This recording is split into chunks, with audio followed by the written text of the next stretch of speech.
नमस्कार, म Pushkar Khatiwada corona virus बारे अपडेट लिएर उपस्थित भएको छु।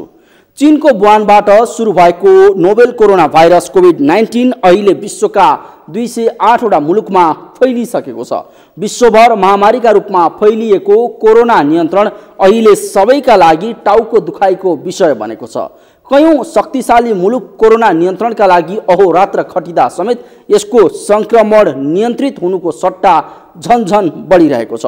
सोमबार यो सामग्री तयार पार्दासम्म विश्वभर कोरोना संक्रमणका कारण मृत्यु हुने मानिसको संख्या 72,000 नागेको छ भने संक्रमितको संख्या करिब 13 लाख भन्दा बढी छ। हुन त करिब 3 लाख मानिस कोरोनाको संक्रमणबाट निको समेत भएका छन्, तर यसको महामारी अझै रोकिने अवस्थामा पनि छैन। यही बीच नेपालमा कोरोना संक्रमितको संख्या 9 पुगेको छ। यति मात्र होइन, विदेशका 7 नेपालीको मृत्यु समेत कोरोना संक्रमणकै कारणले भएको छ। विदेशमा रहेका 554 जना नेपालीमा कोरोना पोजिटिभ पुष्टि भएको छ। आखिर कुन देशमा कति नेपालीमा कोरोनाको संक्रमण फेला पर्यो त? अनि कोरोना संक्रमणबाट मृत्यु हुने नेपालीहरू को हुन् त? हेरौं यो सामग्री। विश्वभर कोरोनाको महामारी फैलिरहेका बेला विभिन्न 13 मुलुकमा रहेका 554 नेपालीमा कोरोना संक्रमण पोजिटिभ देखिएको छ। त्यस्तै 7 जना नेपालीको मृत्यु समेत कोरोना संक्रमणबाटै भएको पुष्टि भएको छ। कोरोनाको महामारी फैलिएको अमेरिकामा मात्र अहिलेसम्म 5 नेपालीको मृत्यु भएको छ भने 500 भन्दा बढी संक्रमित भएको जनाइएको छ। यी हुन् विदेशमा मृत्यु हुने 7 नेपालीहरू। पहिलो मृत्यु सङ्खुवासभा खाँदबारी स्थायी घर भई बेलायत बस्दै आएका पूर्व गोर्खा सैनिक लीलबहादुर राईको चैत 8 गते मृत्यु भएको थियो। दोस्रो मृत्यु चैत 10 गते बेलायतमा नै रहँदै आएका चितवन बसेनीका 40 वर्षीय प्रशान्त अर्यालको समेत कोरोना संक्रमणको कारण मृत्यु भएको थियो। तेस्रो मृत्यु कोरोनाको संक्रमणबाटै पाँचथर रानीगाउँ स्थायी घर भई 15 वर्षदेखि न्युयोर्कमा बसोबास गर्दै आएका 50 वर्षीय अनिल लिम्बुको चैत 11 गते मृत्यु भएको थियो। चौथो मृत्यु अमेरिकामा नि बस्दै आएका अर्का 71 वर्षीय नेपाली नागरिकको पनि चैत 22 गते शनिबार कोरोनाका कारण मृत्यु भएको छ, तर उनको नाम भने अहिले सार्वजनिक गरिएको छैन। पाँचौं मृत्यु माथिल्लो मुस्ताङको लोमानथाङका स्थायी घर भई 20 वर्षदेखि न्युयोर्कको सन्नी साइडमा बस्दै आएका 48 वर्षीय थोक्मे विष्टको चैत 22 गते उनकै अपार्टमेन्टमा मृत्यु भएको थियो। उनको मृत्युको कारण कोरोना भएको अमेरिकाको स्थानीय सरकारले पुष्टि गरेको छ। छैठौं मृत्यु त्यस्तै मुस्ताङ घर भई न्युयोर्कको क्विन्समा बस्ने 40 वर्षीय सोनाम लामाको पनि चैत 22 गते नै कोरोना संक्रमणबाट मृत्यु भएको थियो। केही दिनदेखि बिरामी भएर घरमा आराम गरिरहेका उनले फोन उठाउन छाडेपछि खोजी गर्दा मृत फेला परेका थिए। सातौं मृत्यु कोरोनाको लक्षण देखिएर अस्पताल भर्ना भएका अजय छोचनको मृत्यु भएपछि उनको मृत्यु पनि कोरोना संक्रमणकै कारणले भएको आशंका गरिएको छ। हुन त प्रारम्भिक चरणमा उनको मृत्यु हृदयघातका कारण भएको देखिएको छ। अमेरिकामा नै मृत्यु भएको भनिएको अर्का नेपाली निमा टेम्बा शेर्पाको सिकिस्त अवस्था रहे पनि अझै मुटु चलिरहेकोले उनलाई मृत घोषणा नगरिएको खुल्न आएको छ। कोरोना संक्रमणका कारण मृत्यु भएकाहरूको परिवार र स्थानीय सङ्घ संस्थाका प्रतिनिधिसँग समन्वय गरेर अन्तिम संस्कार गरिने अमेरिकाको मेरील्यान्ड राज्यसभाका विधायक ह्यारी भण्डारीले जानकारी दिएको विभिन्न सञ्चार माध्यमले उल्लेख गरेको छ।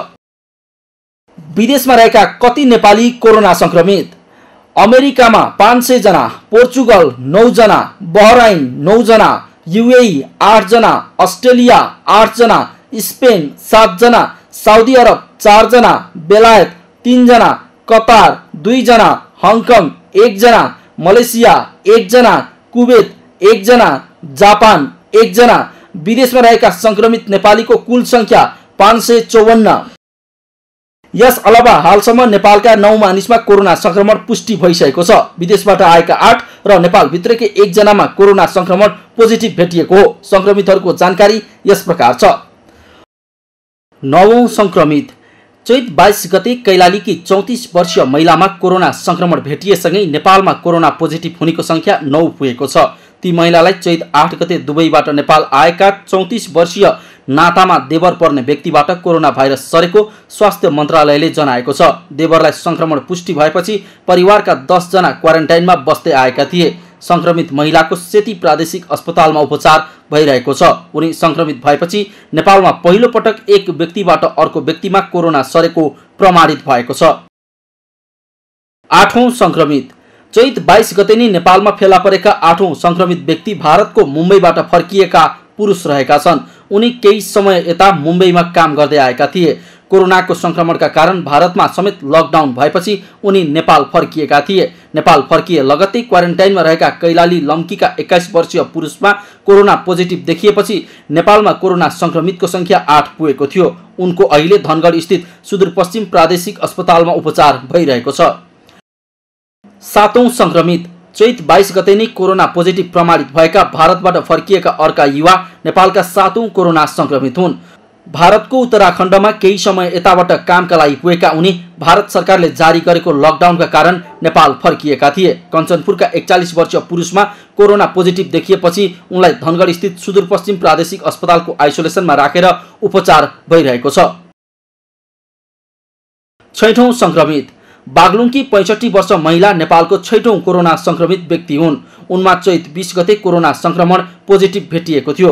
उनी पनि चैत 4 गते नै कतार एयरको QR 652 को फ्लाइटबाट नेपाल आएकी थिइन्। सोही दिन एउटै विमानबाट नेपाल आउने 3 जनामा कोरोना संक्रमण पोजिटिभ भेटिएको छ। चैत 17 गते नमुना सङ्कलन गरिएको उनको चैत 20 गते रिपोर्ट आएको थियो। हाल उनी धौलागिरी अञ्चल अस्पतालको आइसोलेसनमा उपचाररत छिन्। 5औं संक्रमित चैत 4 गते कतारको दोहा हुँदै नेपाल आएकी काठमाडौँकी 19 वर्षीय युवतीसँगै आएकी अर्की युवतीमा पनि कोरोना पोजिटिभ देखिएको थियो। बेल्जियमबाट कतार हुँदै नेपाल आएकी बागलुङकी 19 वर्षीय युवतीमा कोरोना संक्रमण पुष्टि भएको थियो। उनमा चैत 15 गते कोरोना पोजिटिभ भेटिएको थियो। काठमाडौँ उत्रिए लगत्तै चैत 5 गते उनी माइक्रो चढेर बागलुङ घर पुगेकी थिइन्। यो सँगै नेपालमा लकडाउनको अवधि थपिएको थियो। हाल उनी बागलुङमा उपचाररत छिन्। 4औं संक्रमित त्यसैगरी उपत्यका बाहिर पहिलो पटक र नेपालका 4थो व्यक्तिमा चैत 14 गते कोरोना संक्रमण पोजिटिभ भेटिएको थियो। दुबईबाट आई चैत 11 गते अस्पताल भर्ना भएका कैलाली धनगढीका 34 वर्षीय पुरुषमा कोरोना पोजिटिभ भेटिएको थियो। राष्ट्रिय जनस्वास्थ्य प्रयोगशालामा गरिएको परीक्षणमा कोरोना पोजिटिभ देखिएपछि कैलाली स्थित सेती प्रादेशिक अस्पताल धनगढीमा उनको उपचार भइरहेको छ। तेस्रो संक्रमित दोस्रो व्यक्तिमा कोरोना संक्रमण पुष्टि भएसँगै त्यस लगत्तै चैत 12 गते तेस्रो व्यक्तिमा कोरोना संक्रमण पोजिटिभ भेटिएको थियो। युएईबाट चैत 6 गते एयर अरबिया मार्फत नेपाल आएका धादिङका 32 वर्षीय युवामा कोरोना पोजिटिभ देखिएको थियो। काठमाडौँ आए लगत्तै होटेलमा बसेका उनको स्वास्थ्यमा समस्या आएपछि चैत 11 गते टेकु स्थित शुक्रराज ट्रपिकल तथा सरुवारोग अस्पतालमा स्वास्थ्य परीक्षण गर्दा कोरोना पोजिटिभ प्रमाणित भएको थियो। संक्रमित तेस्रो व्यक्तिको टेकु स्थित शुक्रराज ट्रपिकल तथा सरुवारोग अस्पतालको आइसोलेसनमा उपचार भइरहेको छ। दोस्रो संक्रमित पहिलो व्यक्तिमा कोरोना पोजिटिभ भेटिएको 2 महिनापछि अर्थात् चैत 9 गते अर्की एक युवतीमा कोरोना पोजिटिभ भेटिएको थियो। चैत 4 गते फ्रान्सबाट कतारको दोहा हुँदै नेपाल आएकी काठमाडौँकी 19 वर्षीय युवतीमा दोस्रो पटक कोरोना पोजिटिभ देखिएको थियो। किशोरीको टेकु अस्पतालको आइसोलेसनमा उपचार भइरहेको छ। दोस्रो व्यक्तिमा कोरोना पोजिटिभ भेटिए लगत्तै संक्रमण फैलिन नदिन भन्दै सरकारले एक साता लकडाउनको आह्वान गर्यो। यति मात्र होइन, युवतीमा कोरोना संक्रमण फेला परेपछि युवतीसँगै विमानमा आएकाहरूको समेत ट्रेसिङ गरेर खोजी गरिएको थियो। पहिलो संक्रमित नेपालमा कोरोनाको पहिलो संक्रमित माघ 9 गते भेटिएको थियो। चीनको वुहानबाट नेपाल आएका नेपालगञ्जका 31 वर्षीय विद्यार्थी युवामा कोरोना पोजिटिभ देखिएको थियो। चीनबाट काठमाडौँ हुँदै नेपालगञ्जसम्मको यात्रा पूरा गरी घर पुग्दा ज्वरो आएपछि तत्काल काठमाडौँ फर्केर टेकुमा परीक्षण गर्दा कोरोना पोजिटिभ भेटिएको थियो। हाल उनी निको भई घर फर्किसकेका छन्। माघ 23 गते नै अस्पतालबाट डिस्चार्ज भई घर बसेर उपचारमा रहेका उनी अहिले निको भई नियमित कामकाजमा फर्किसकेका छन्। अहिलेसम्म कोरोना भाइरसको संक्रमण निको पार्ने कुनै उपचार पत्ता नलागेका कारण यसको संक्रमण हुनुभन्दा पहिला नै कोरोनाबाट सतर्क हुनु यसबाट बच्ने उत्तम उपाय हो।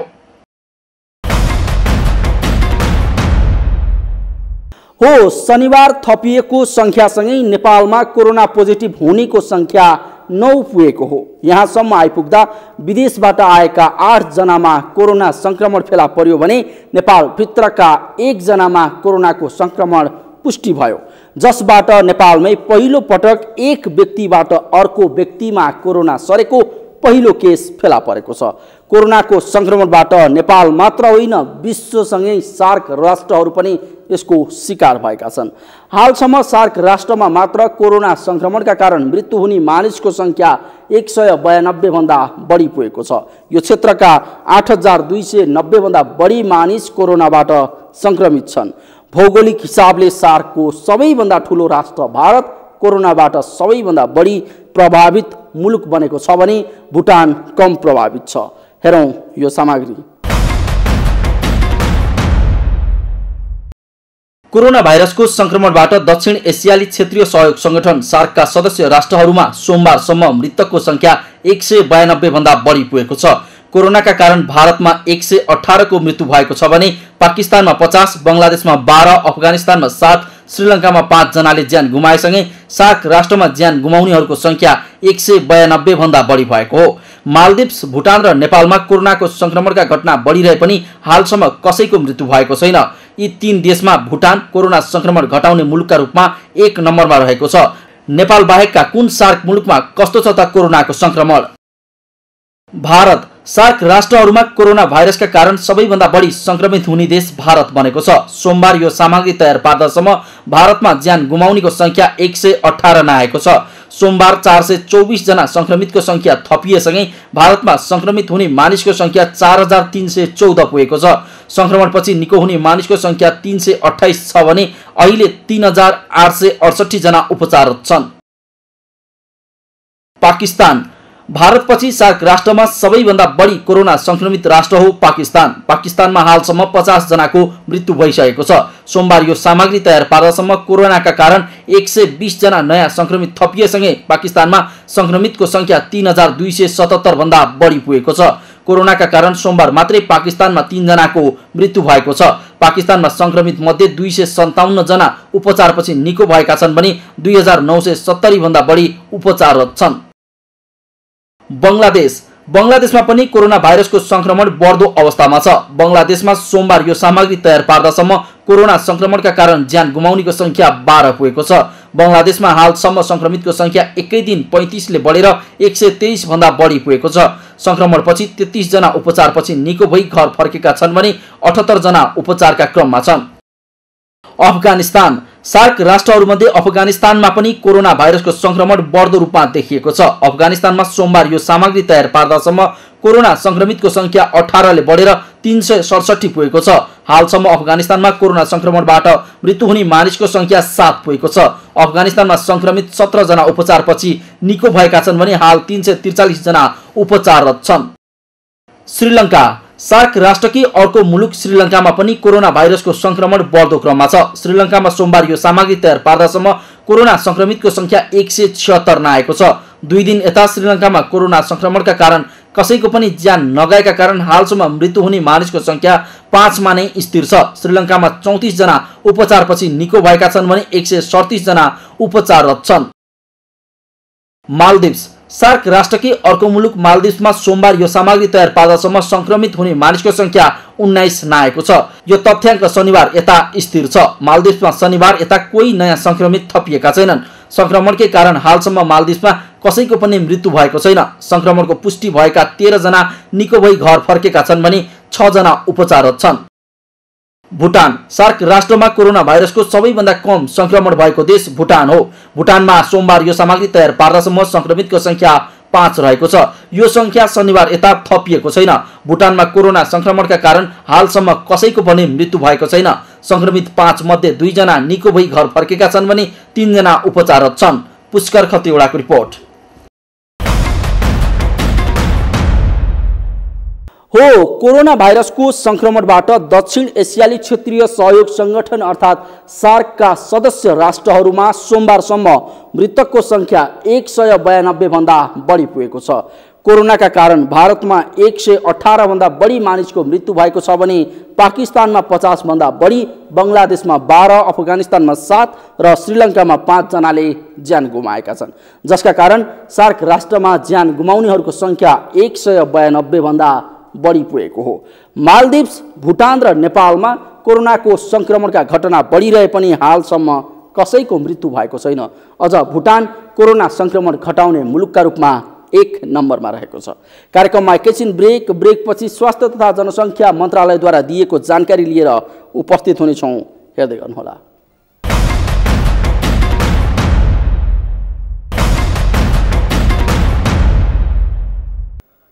ब्रेकपछि स्वागत छ। हामी निरन्तर कोरोनाको महामारीका विषयमा चर्चा गरिरहेका छौं।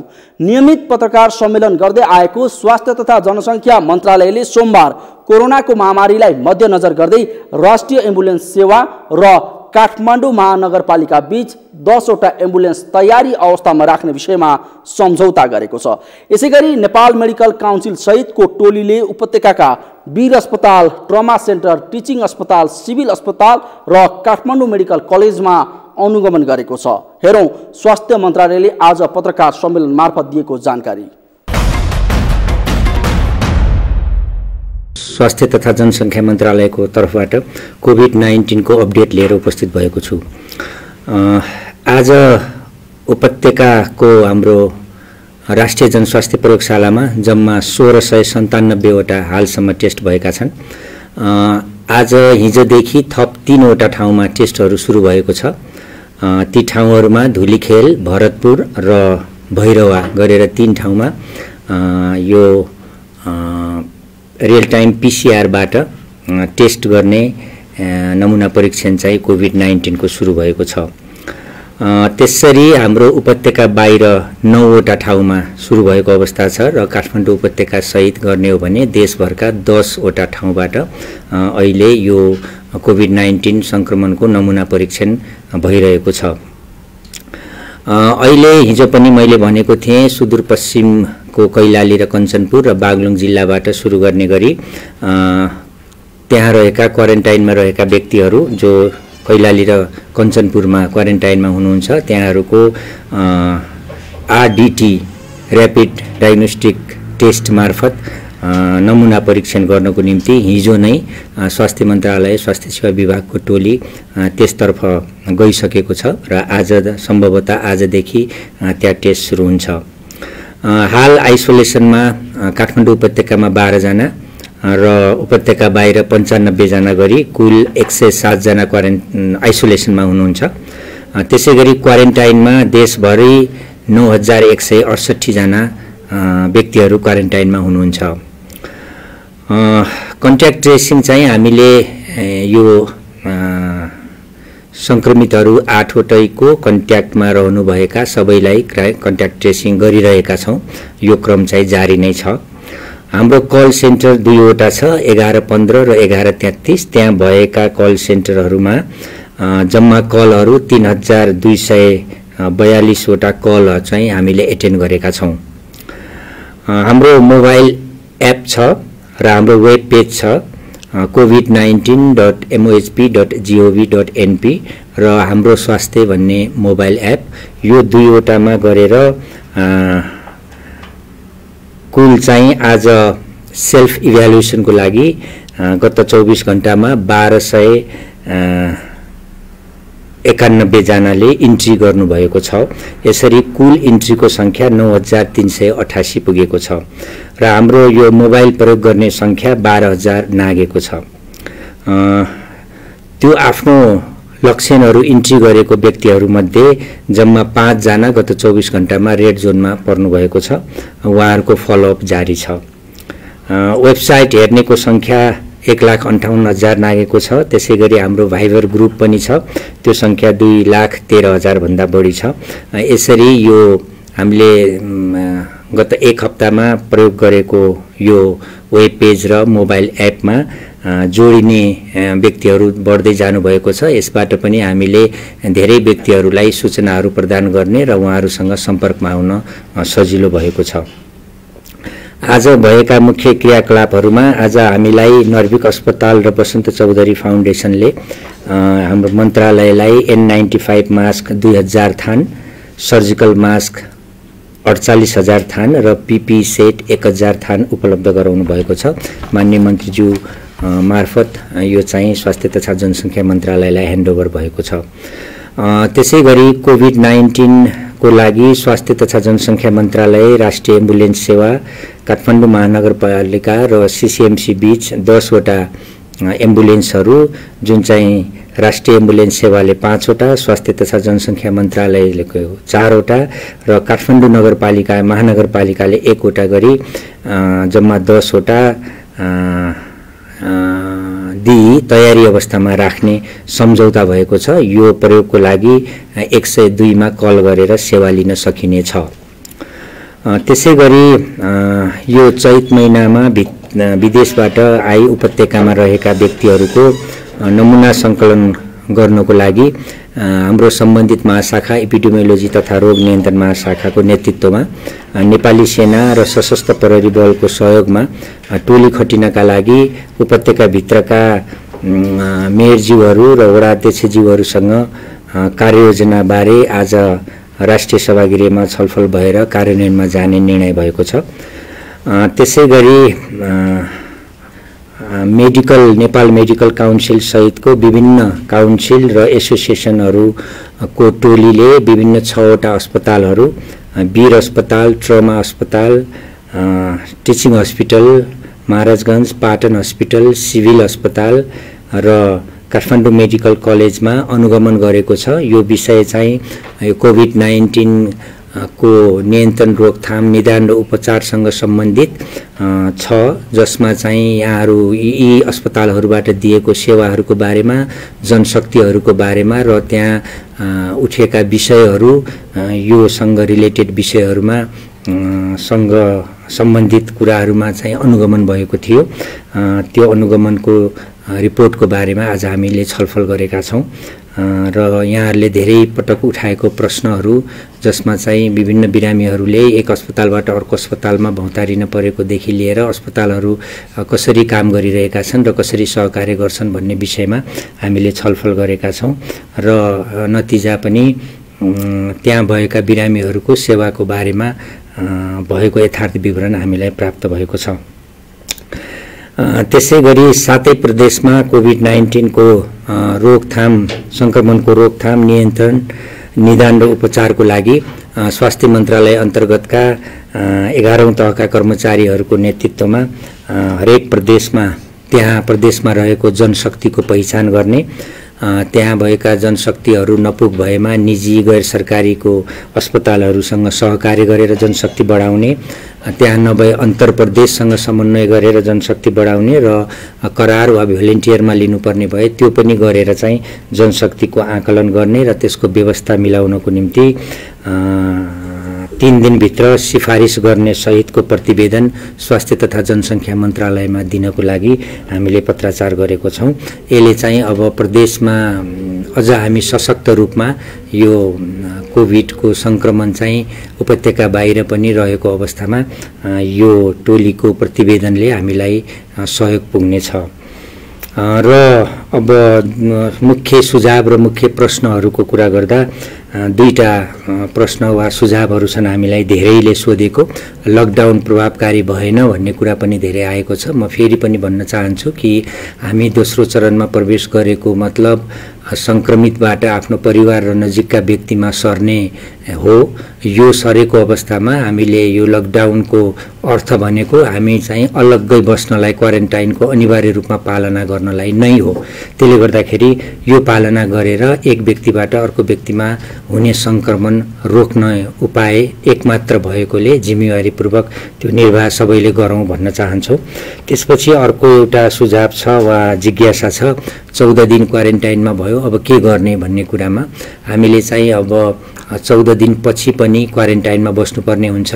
एक त लकडाउन भएको स्थितिमा यसै पनि क्वारेन्टाइनमा बस्नुपर्छ। अर्को कुरा यहाँहरूलाई म जानकारी गराउँ कि 14 दिन पछि पनि संक्रमण चाहिँ पोजिटिभ हामीले नतिजा लिँदा पोजिटिभ पनि देखिएको हुनाले त्यसले गर्दा यो चाहिँ अझ बढी हामी क्वारेन्टाइनमा अझ थप दिन बस्नुपर्ने देखिन्छ। यसले गर्दाखेरि केही अस्वस्थता भए पनि क्वारेन्टाइनको अवधि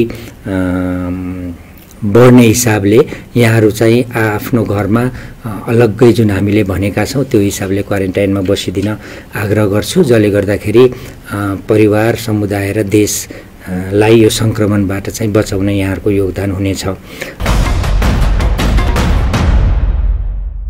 हो, सरकारले देशभरका विभिन्न 10 स्थानबाट कोरोना भाइरसको नमुना परीक्षण सुरु गरेको छ।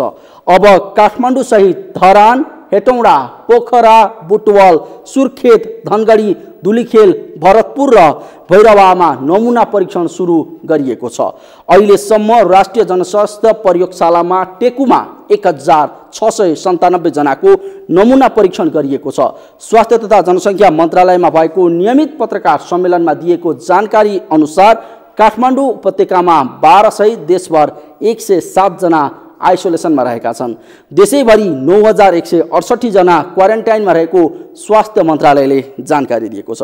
कार्यक्रममा एकैछिन ब्रेकपछि कास्कीमा कोरोनाको उपचार थालेपछि अन्य रोगको बिरामीलाई परेको मर्का र क्वारेन्टाइनबाट भाग्नेहरू पत्ता लगाउन एपका बारेमा चर्चा गर्नेछौँ। हेर्दै गर्नुहोला।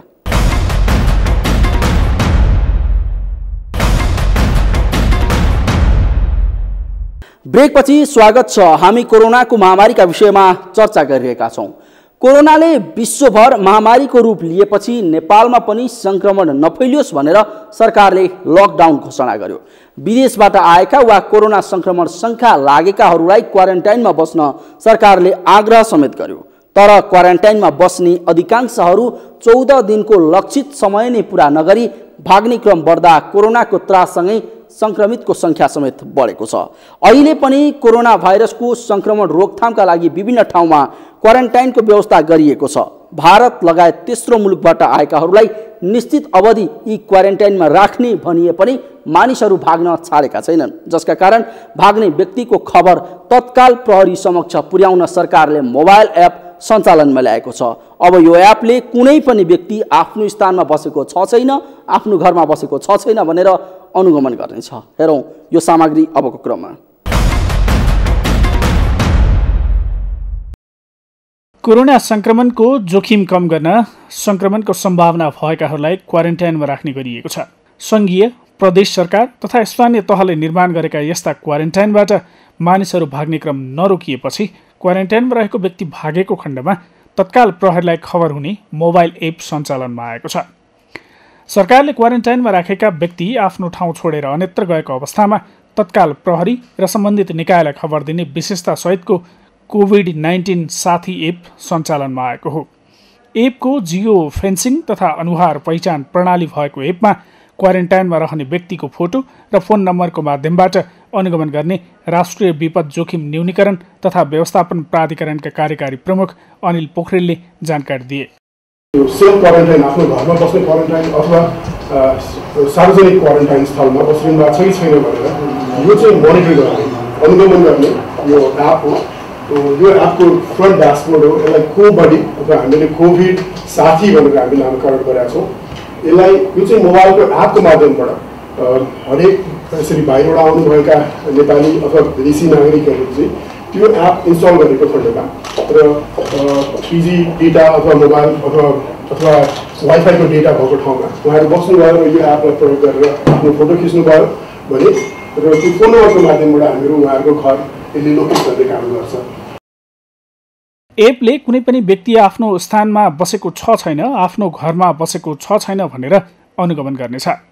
क्वारेन्टाइनमा आपतकालीन अवस्थामा टेलिफोन सञ्चार नचलेमा पनि एपको आन्तरिक सन्देश प्रणालीबाट सम्बन्धित निकायसँग तुरुन्त सम्पर्क गर्न सक्ने फिचर समावेश गरिएको छ। यस्तै उनीहरूको दैनिक स्वास्थ्य स्थिति, ज्वरोको विवरण राखेर सम्बन्धित निकायमा त्यसको जानकारी पुर्याउने विशेषता पनि एपमा समावेश गरिएको छ। मोबाइल एपको मद्दतबाट अनियन्त्रित तौरले संक्रमण फैलिने अवस्था रोक्न, कुन ठाउँमा कति मानिसहरूलाई ज्वरो आएको छ भन्ने कुराको लेखाजोखा गर्न र क्वारेन्टाइनको अवधिमा यथाशीघ्र सेवा सहयोग पुर्याउन सहयोग पुग्नेछ। गृहमन्त्री रामबहादुर थापाले विपद विरुद्ध विजय प्राप्त गर्न मोबाइल एपबाट गरिने अनुगमनले महत्त्वपूर्ण भूमिका खेल्ने बताएका छन्। यो जुन लडाईँ, यो विपदको विरुद्ध जो अहिले सङ्घर्ष हामीले गरिरहेका छौँ, यो सङ्घर्षमा विजय प्राप्त गर्न, एउटा सफलता प्राप्त गर्नको लागि नै आज यो जुन सूचना प्रणाली, यो कोभिड-19 साथी र यो कोभिडको एप्सहरू जो निर्माण भएको छ, यसले पक्कै पनि चाहिँ एउटा महत्त्वपूर्ण भूमिका खेलेको छ। यसैगरी कोरोना भाइरस कोभिड-19 को तथ्याङ्क तथा सूचनाहरू सबै प्रदेश जिल्ला र स्थानीय तहले हेर्न सक्ने गरी वेबसाइट सञ्चालनमा आएको छ। एकीकृत तथा भू सान्दर्भिक राष्ट्रिय कोभिड-19 ले सूचना प्रणालीको माध्यमले सूचना तथा तथ्याङ्कको दैनिक सङ्कलन, विश्लेषण, भण्डारण र सम्प्रेषण गर्नेछ।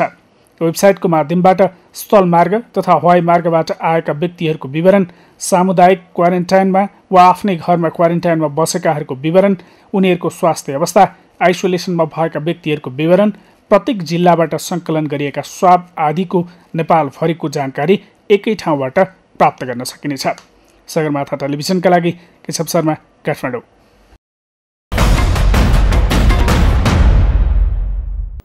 हो, कोरोना संक्रमणको जोखिम कम गर्न शङ्कास्पद तथा भारत लगायत तेस्रो मुलुकबाट आएकालाई क्वारेन्टाइनमा राख्ने निर्णय गरिएको थियो। तर क्वारेन्टाइनबाट मानिसहरू भाग्ने क्रम नरोकिएपछि व्यक्ति भागेको खण्डमा तत्काल प्रहरीलाई खबर हुने मोबाइल एप सञ्चालनमा ल्याइएको हो। सरकारले क्वारेन्टाइनमा राखेको व्यक्ति आफ्नो ठाउँ छाडेर अन्यत्र गएको अवस्थामा तत्काल प्रहरी र सम्बन्धित निकायलाई खबर दिने विशेषतासहितको कोभिड-19 साथी एप सञ्चालनमा ल्याएको छ। एपको जियो फेन्सिङ तथा अनुहार पहिचान प्रणाली भएको एपमा क्वारेन्टाइनमा रहने व्यक्तिको फोटो र फोन नम्बरको माध्यमबाट अनुगमन हुनेछ। अब चर्चा गरौँ कास्कीको गण्डकी अस्पतालको। बिरामी भएर अस्पताल आउँदा अस्पतालमा बिरामी भर्ना गर्नका लागि नै सङ्घर्ष गर्नु पर्यो भने कस्तो होला? अझ 2000 हाराहारीमा दैनिक अन्य रोगको बिरामीको उपचार गर्ने अस्पतालमा इमर्जेन्सी बाहेकले भर्ना नपाउँदा के गर्ने? न त चिकित्सकलाई पर्याप्त पिपिई, मास्क र पन्जा छ, न त व्यक्तिगत स्वास्थ्य सुरक्षाका कुनै उपकरण।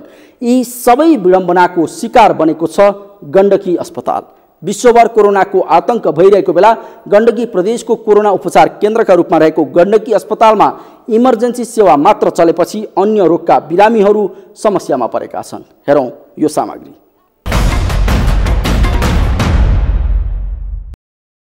चीनबाट सुरु भएर विश्वलाई नै आतंकित बनाइरहेको कोरोना भाइरस नेपालमा पनि देखिएपछि संक्रमण फैलन नदिन सरकारले लकडाउन गरेको छ। लकडाउनमा हरेक प्रदेशमा हब अस्पताल तोकेर कोरोना उपचार गर्ने अस्पताल समेत सङ्घीय सरकारले तोकेको छ।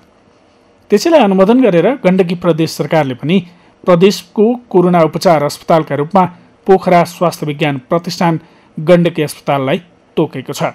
कोरोना उपचारका लागि अस्पताल तयार भएपछि अन्य रोगका बिरामीहरूलाई भने असुविधा भएको छ।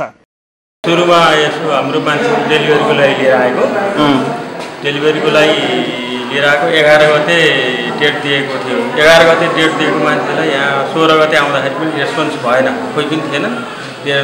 राम्रोसँग खुल्या छैन भनेर बाहिर बसेर होटलमा नजिकै राखेर राख्थ्यो। फेरि 19 गते आइयो। 19 गते आउँदाखेरि पनि गाह्रोमा आएको थियो, भर्ना गरेर चाहिँ लिएर गएर अनि हिजो बच्चा जन्मियो। अब आज गाउँतिर पठाउनु पर्यो। दैनिक 2000 को हाराहारीमा बिरामीको उपचार गर्दै आएको अस्पतालमा अहिले इमर्जेन्सी सेवा मात्र सञ्चालित छ। सधैँ खचाखच भरिने अस्पतालका शय्या अहिले खाली खाली छन् भने अस्पतालमा बिरामीभन्दा बढी सङ्ख्या स्वास्थ्य कर्मीहरूको छ। अपरेसन गराएका, डायलासिस गराउने सहितका बिरामी तथा अस्पतालमा भर्ना गरिएका बिरामी र तिनका आफन्तहरू भने लामो समयदेखि अस्पतालमै छन्। अस्पतालमा भर्ना गरिएका बिरामीका आफन्तहरू लकडाउनका कारण घर जान आउन समेत हैरानी हुने गरेको छ। यसको बोलटबाट पिसा भएर कति दिनदेखि अहिले लगभग यो लकडाउनको अवधिभित्र 1 हप्ता जति बोलटबाट पिसा भयो। हजुर, हामीले त आफ्नो गाडीको साधन केही पनि भएन। पछि यता सिडिओ त्यहाँ यो स्वास्थ्य चौकी मार्फत हामी यहाँ आउन सक्षम भयो। अनि उपचार कस्तो राम्रो भइरहेछ? उपचार त सर त्यति अलि यो कोरोनाले गर्दाखेरि त्यति डर चाहिँ पैदा भएको छैन। नभए यहाँको डाक्टरहरू त कमै आएको चाहिँ महसुस। उपचारका लागि सँगै हुने बिरामीका आफन्त खानपिनको समस्या छ भने पैसाको बन्दोबस्त गर्न नसक्दा डिस्चार्ज भएका बिरामीलाई समेत घर लैजान समस्या हुने गरेको छ। यस्तै छ, अब पैसाहरू लिन जानु कुनै बेला पाउँदैन, बन्द यस्तो छ सर होइन। अब त्यही विषयको समयले त खर्च पुऱ्याइरहेको छ। यताउता मैले अलिक गरेर चाहिँ कहिले बुढी बजार अब पुलिसहरूले रोक्दा पनि म गएर चाहिँ। यस्तै अस्पतालमा उपचारमा डाक्टरहरूको उपस्थिति कम नै रहेको र नर्सहरूबाट मात्र उपचार गराइएको बिरामीका आफन्तको गुनासो छ। स्वास्थ्य विज्ञान प्रतिष्ठानको प्रयोगशालामा गत मङ्गलबारदेखि कोरोना भाइरसको परीक्षण सुरु भएपछि सबै सेवा प्रभावित भएका छन्। अहिले सामान्यतया मौसम परिवर्तन हुने बेला भएकाले मौसमी रुगाखोकी देखिएका बिरामीहरू उपचारका लागि अस्पताल पुग्ने गर्छन्। तर स्वास्थ्यकर्मीहरूले सबै बिरामीलाई कोरोना नजरले हेरिदिँदा बिरामी थप मनोबल गिराएर फर्कने गरेका छन्। बाहिरबाट आउने बिरामीसँग पनि सम्पर्क भइया छैन, कोही विदेशबाट आउनेसँग पनि र कसै मिलिएको छैन। डाइरेक्ट बिरामी भएर यहाँ हस्पिटलमा आइयो, तर केही त्रास त लागेको छैन। लागे पनि अब बाध्यता भए पछाडि त गर्नु पनि पर्यो यो अवस्था भनेको है, अलिकति त्रसित त भइरहेको छ नि। बिरामी भएर अस्पताल आउँदा अस्पतालमा बिरामी भर्ना गर्नका लागि निकै पापड बेल्नुपर्ने अवस्था छ। इमर्जेन्सीमा भर्ना गरिएका बिरामीलाई उपचार गर्नेहरूले समेत पिपिई, मास्क, पन्जा सहितका व्यक्तिगत सुरक्षा उपकरण बिनै उपचार भइरहेको देखिन्छ। तर अस्पताल प्रशासनले भने पर्याप्त सुरक्षा अपनाएर उपचार भइरहेको दावी गर्ने गरेको छ। अस्पतालका निर्देशकले निकै गम्भीर र शास्ति खेप्दै आइपुगेका बिरामीको उपचार गरिएको बताएका छन्। हामीहरूले दिनपर्ने सबै सेवा दिइरहेका छौँ। सिरबारी चाहिँ यो लकडाउनको कारणले गर्दाखेरि जुन हिँडेर आउनुपर्ने बिरामीहरू आउन नसक्ने होइन, र कमै बिरामीहरू आउनु भएको छ, ज्वरोको बिरामीहरू आउनु भएको छ। हामी ज्वरोको हेरेछौँ र सकभर यो चाहिँ बाहिर यहाँ बसेर भन्दा घरमै जानको लागि हामीले प्रोत्साहित पनि गरेका छौँ, औषधिहरू दिएका छौँ होइन। र अन्य अब delivery, dialysis, emergency operation, ICU हाम्रो भर्ना सबै वार्डमा भर्नाहरू पनि छन्। शङ्कास्पद बिरामीहरूलाई फिभर क्लिनिकमा ज्वरो परीक्षणपछि मात्र अस्पतालबाट अन्य स्वास्थ्य सुविधा दिने गरेको निर्देशक आचार्यको भनाइ छ। अस्पतालले ज्वरो परीक्षणबाट कोरोनाको शङ्का लागेमा मात्र कोरोना परीक्षणका लागि नमुना लिने गरेको छ। अस्पतालमा भएका बिरामी र कुरुवाहरूको लागि अस्पतालभित्रै खानाको लागि मेस तथा क्यान्टिन उपलब्ध गराएको बताएका छन्। सामान्य रुगाखोकीका बिरामीलाई निजी अस्पतालहरूले कोरोना आशंका गर्दै रिफर गरिदिँदा सर्वसाधारणमा आतंक बढेको अस्पतालका निर्देशक आचार्यको भनाइ छ। तर कोरोना आतंक बिरामीमा भन्दा धेरै स्वास्थ्यकर्मीमा देखिएको छ। स्वास्थ्यकर्मीहरू सूचना सङ्कलनका लागि पुग्नेहरूसँग समेत डराउने र आक्रोशित बनेर खनिने क्रम गण्डकी अस्पताल केही स्वास्थ्यकर्मीहरूमा देखिएको छ। त्यसैले बिरामीसँगै स्वास्थ्यकर्मीका लागि समेत परामर्श जरुरी देखिएको छ। सगरमाथा टेलिभिजनका लागि कास्कीबाट तुलसीराम सुवेदीको रिपोर्ट।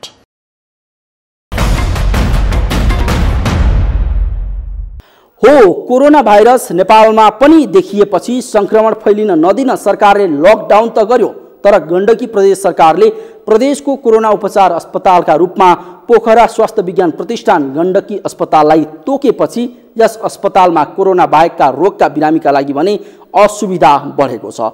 दैनिक 2000 को हाराहारीमा बिरामीको उपचार गर्दै आएको गण्डकी अस्पतालमा अहिले इमर्जेन्सी सेवा मात्र सञ्चालित छ। सधैँ खचाखच भरिने अस्पतालको शैय्या अहिले खाली खाली छन्। अस्पतालमा बिरामी भन्दा बढी संख्या स्वास्थ्य कर्मीको हुन थालेको छ।